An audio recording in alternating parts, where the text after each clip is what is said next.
বাবা তুমি কই? ভাইয়া এই যে আমি, কি হয়েছে? ভাইয়া তোমার জন্য বাজার থেকে গরুর মাংস দিয়ে আসছে। বাবা, অনেকগুলো তো গরুর মাংস। হ্যাঁ, হ্যাঁ। তো এগুলো দিয়ে কি পাকানো যায়? উম, তেহারি পাকাই দিব হ্যাঁ হ্যাঁ গরুর মাংস দিয়া। হ্যাঁ। হ্যাঁ, অনেক হুম, মজা করে খাইবানে। হুম। দর্শক, ছেলে সকালবেলা গরুর মাংস নিয়ে আসছে, বলছে যে তেহারি পাকাই দিতে।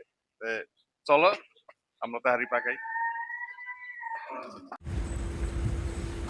সরিষার তেল,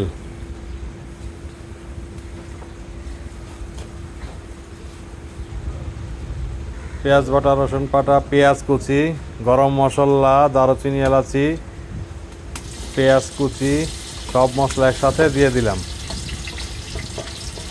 দিয়ে এবার ভালোভাবে নাইড়া নিব।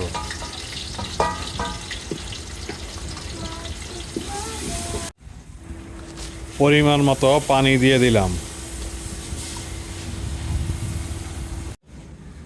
কাঁচামরিচ।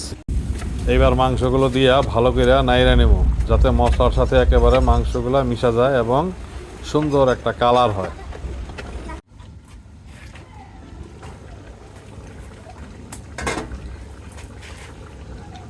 এবার মাংস সিদ্ধ হয়ে গেছে, এবার মাংসের ভিতরে পোলার চালগুলো দিয়া দিব।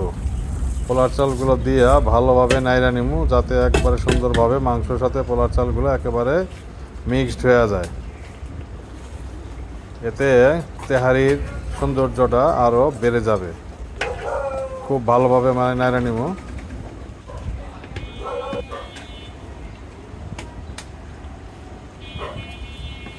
খুব ভালোভাবে নাইড়া নিব।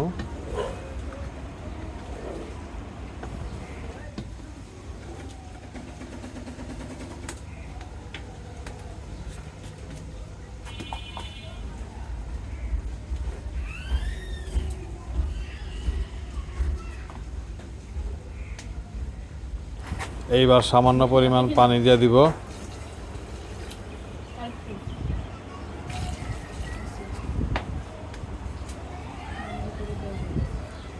পানি দিয়ে আবার লাইড়া চেড়ে নিলাম।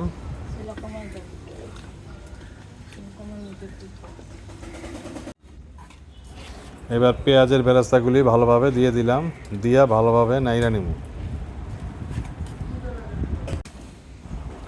দর্শক, হলুদ তেহারি খাওয়ার জন্য রেডি। দেখেন কালারটা কি সুন্দর হয়েছে হলুদ তেহারি, গরুর মাংসের হলুদ তেহারি। আপনারা বাসায় ঠিক এভাবে রান্না করে খাবেন, লাকড়ির চুলায় রান্নার মজাই আলাদা।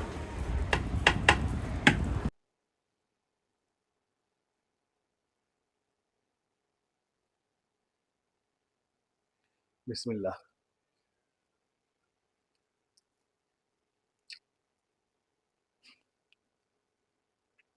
দর্শক, সেরকম একটা মজা হয়েছে।